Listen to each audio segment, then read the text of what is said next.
Welcome to OK Saturday. I'm your host, Ahmond. Today, my guest is singer-songwriter and producer Ali Darwiche. Together, we'll be working on Perfectionists Unite, project number 5 on the OKU website. We'll learn to break out of the box we sometimes put ourselves in, mentally and creatively. We will also do an OK check and add young voices in the community to the conversation. For this project, you'll need the following: a large piece of paper or cardboard, paint or something to add color, foam or paint brushes, newspaper, foil, trash, whatever you can find. And last, a pen for proudly signing your masterpiece. Ali, how are you? I'm good. How are you? I'm doing good. Thank you so much for coming to Absolutely.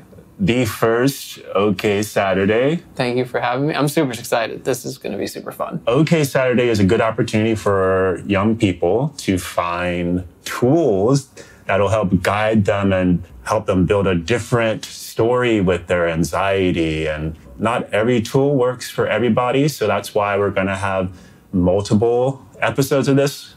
And I thought, what a good way to start this whole series by focusing on our perfectionism. Yeah. And how sometimes us trying to do everything right or make things really pretty actually causes more anxiety. Yeah. And more stress. Yeah. Yeah. So the project we're doing is Perfectionists Unite, and it's project number 5. It was designed by Kathleen Lane. She is the program director. Awesome. Cool. At OKU. And it's also one of my favorites. Perfectionism is a great topic to start with, for sure. Whether you're an artist or not, that's just such a daunting, heavy, doubtful machine that's in our head. It makes you feel like you can't move on. You can't even start sometimes. Because you can't start unless things are perfect. You get surprised sometimes when the things that you thought weren't going to be that great turn out to be some of your favorite stuff. Mm-hmm. So it's actually the opposite of perfectionism is now the key to how I work. You actually did this really cool album called Appreciate Everything. Yep.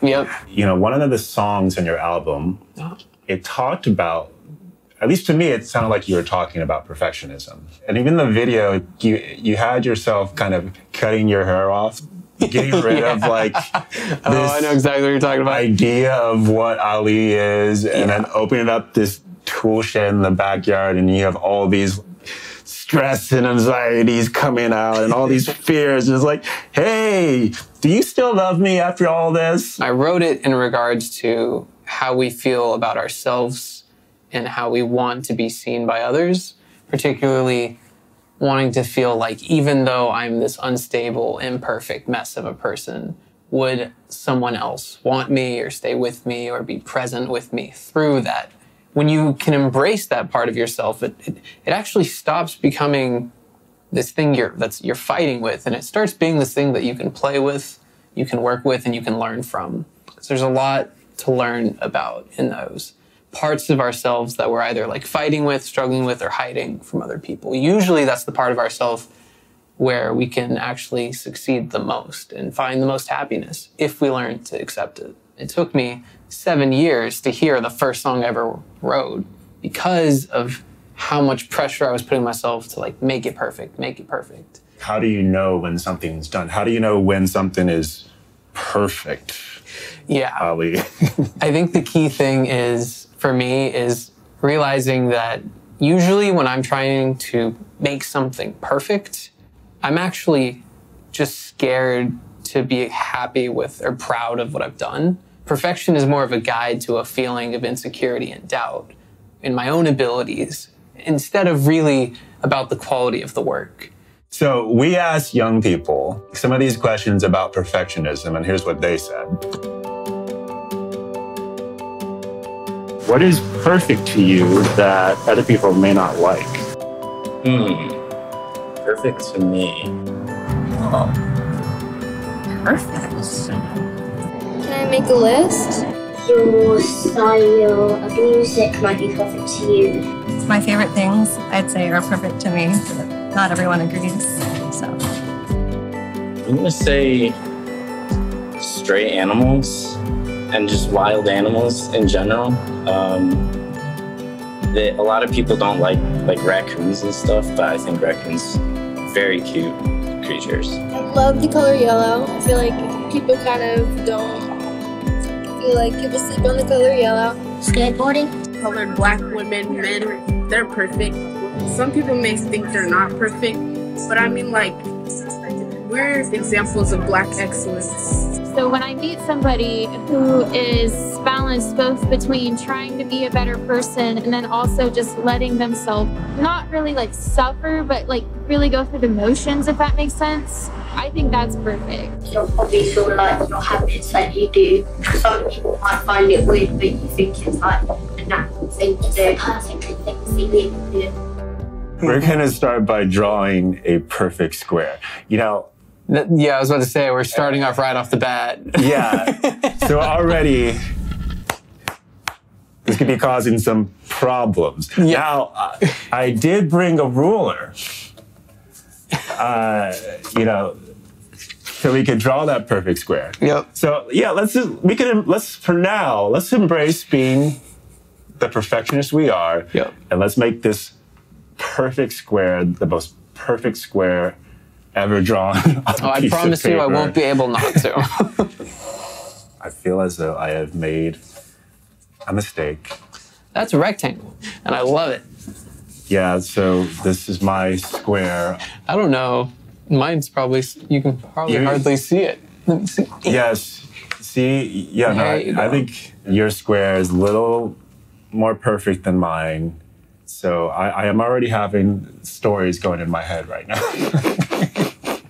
of what this is going to be. This is okay. It's okay, though. It's okay. Because that means your project now is going to be totally different than mine. Yes, because we're very different people. We have drawn our perfect squares. Absolutely. Perfect. Flawless. And we can now move on to the next step. This is what happens when we try to be perfect all the time. We keep our creativity and potential locked inside a box. We're so afraid of making mistakes that we hold back from trying new things. So here's what we're going to do. We're going to bust out of that perfect box. To begin, that box is going to need some new lines. Crooked, wavy, scribbly, imperfect lines. We are going to challenge ourselves a little bit to go outside the box and still kind of embrace like all those imperfections and all the ugliness and the beauty that is actually in that ugliness. So we have no idea what's going to happen. Not at all. And that's pretty cool. Yeah. Make all kinds of lines, whether they're wavy, squiggly, and you want to get outside the box. So you want to break exactly, just like that. We want to get past like the frame that we put ourselves in. Oh, yeah. That's You easy know? to do. Sometimes you just got to, whoop. Exactly. It's just a matter of trusting the process. If you can imagine your brain on pastels or color pencils, and you are now carving out new pathways in your brain to get outside your box. Your rainbow highway has made your box irrelevant. Yeah. Immediately, the box is gone. So like I spent all this time trying to make something perfect, and then it's just so easily like washed over. Yeah. Or just overlooked or missed. Like, and that happens all the time when I'm working on a project. I'll spend 8 hours trying to get like this one sound or this one, vocal line to be perfect. And that's like, it'll be the most overlooked thing in the entire song.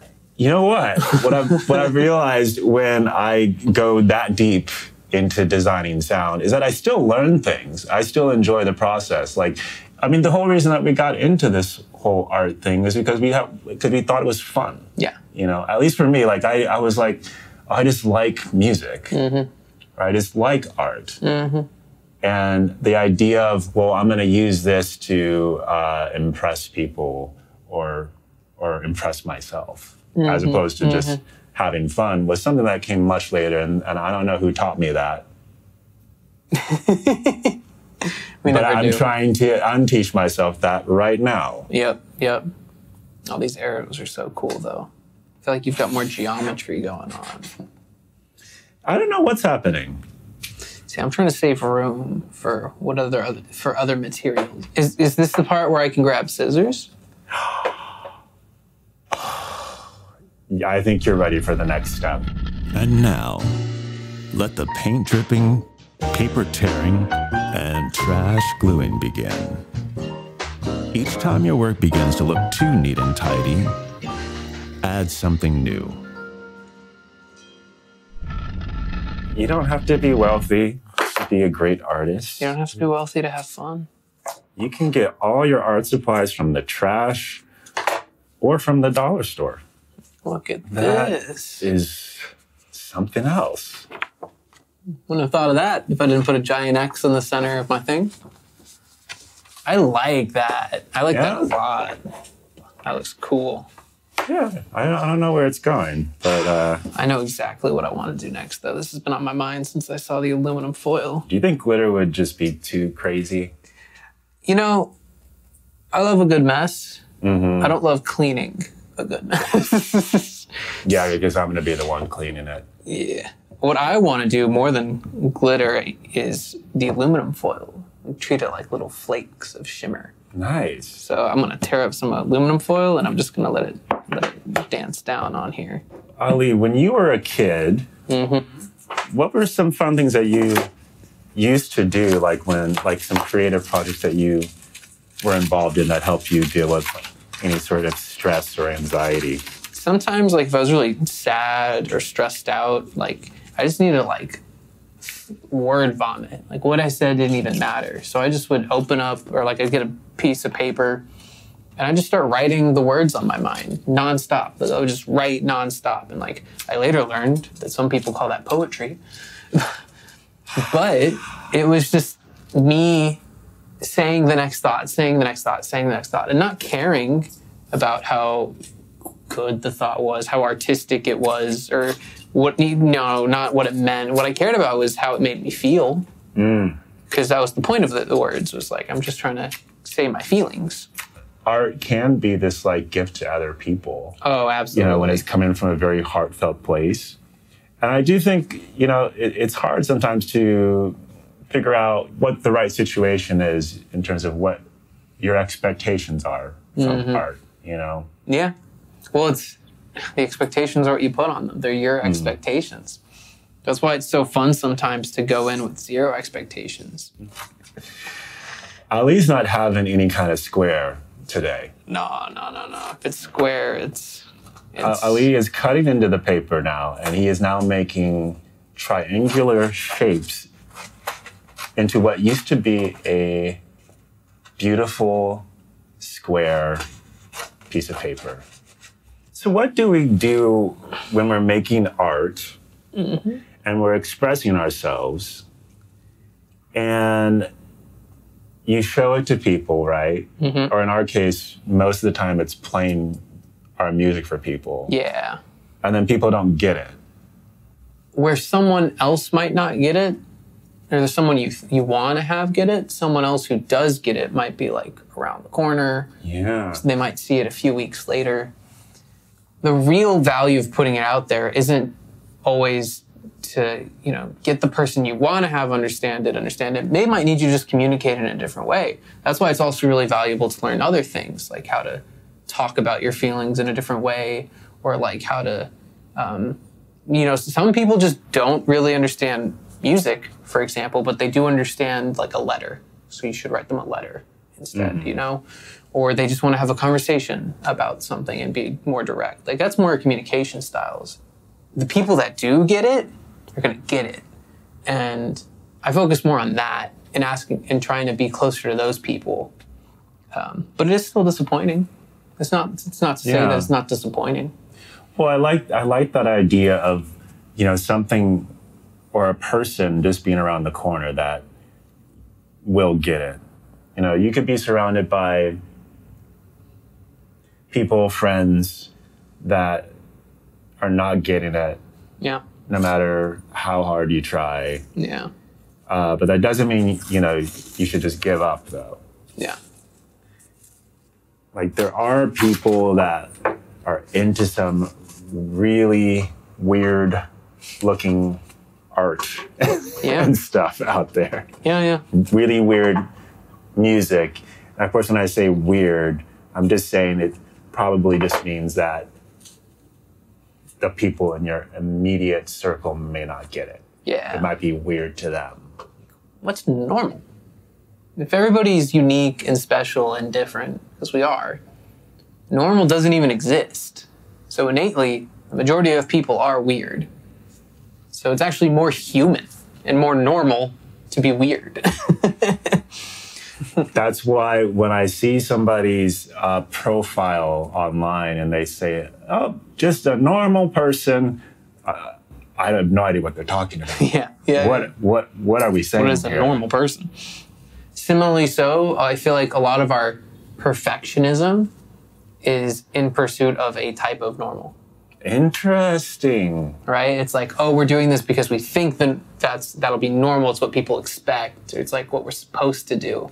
With a lot of like the explosion of social media and TikTok, this need to have big circles of people that are watching you and appreciating you versus just, your small group of friends that you have developed close relationships over time and that kind of get to see all the different layers of you and appreciate all the different imperfections. Yeah. Somebody could be missing out on an amazing experience if you are constantly just trying to be perfect and trying to fit in, trying to do what you think people like or want from you. The cool thing is, like, we're all kind of here for a reason.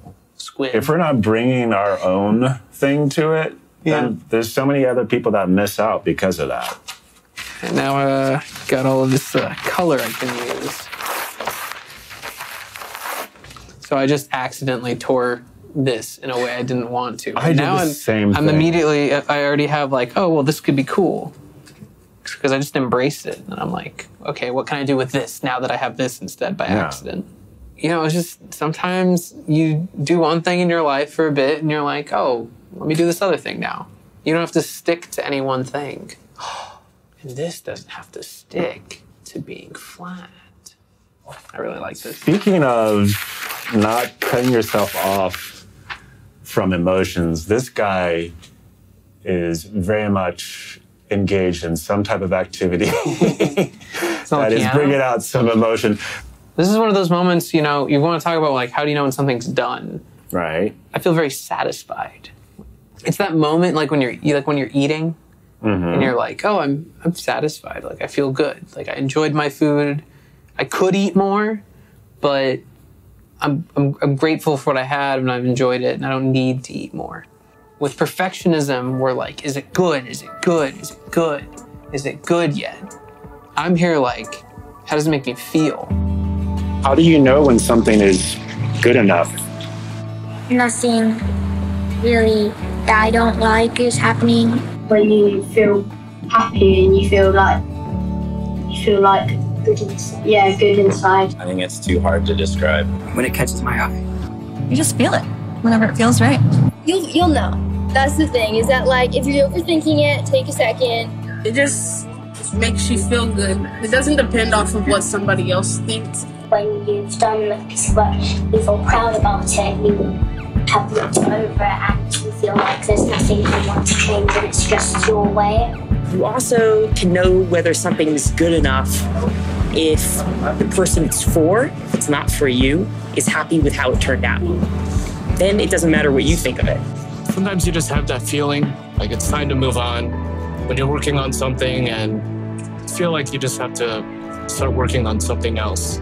It's harder when you're talking about art or editing because you get to decide when you're done. But like when you're building a wall, once the wall is built, it's done, you know? So you kind of have to look for that similar feeling that you get after like building something with your hands. And you have to think, well, what kind of feeling is that? And for me, it's kind of like you're tired because you've done so much work, but you feel satisfied. You feel at ease and you feel scared at the same time. And I think that's what you know. When you're finished, sign your masterpiece and display it someplace where it could be a reminder to you that it's far better to be free than perfect. What do you think that means? What do you, like, if whenever like we're putting our name on something, it feels like kind of like it feels very powerful. Yeah. You know, like, yeah, I did this. I accept ownership of this. Yeah. You know, I accept all the negatives and the positives of what this brings because this was me. Yeah. It's really, if anything, just you acknowledging the commitment you had to yourself. Yeah. I acknowledge this. Even if it's like, you know, maybe I made a song because I was angry. And this is me saying, I acknowledge those angry feelings. And me showing that I acknowledge them and respect them is by making this piece of art to express them. Versus never making the piece of art, never acknowledging the feelings, and never really getting them out. And instead we bottle them up and they get harder and harder to deal with. That's the value of making art. And you can think of signing it as this, like, this contract, or not even this contract, but more so this commitment you've made to yourself to do the work. I really do hope that you all out there commit to doing the work for yourself with these OK Saturday programs. We are going to do our best to create a space for you to explore that, to find more inner confidence, exploring things that maybe at first might feel a little like, well, what is this? Like, I don't see how this would work for me. But, you know, maybe it won't, maybe it will. Maybe you'll find a new tool that will work for you by just exploring and stepping outside your box a little bit every week or every month, whatever feels right for you. We do have some pins now to sign these masterpieces. I'm going to hold off on signing mine because I don't feel like mine is quite done. I'm feeling like I want to add a little bit more pipe cleaner. To this monster. I do like that you got the white edges still. I think that's cool. Maybe those need to go. Thank you, friends, for being here for this OK Saturday. Have a great week. Have a OK week, even. For more projects like this, visit the Create page at oku.org, subscribe to us on YouTube, and click the bell to be notified when new videos arrive.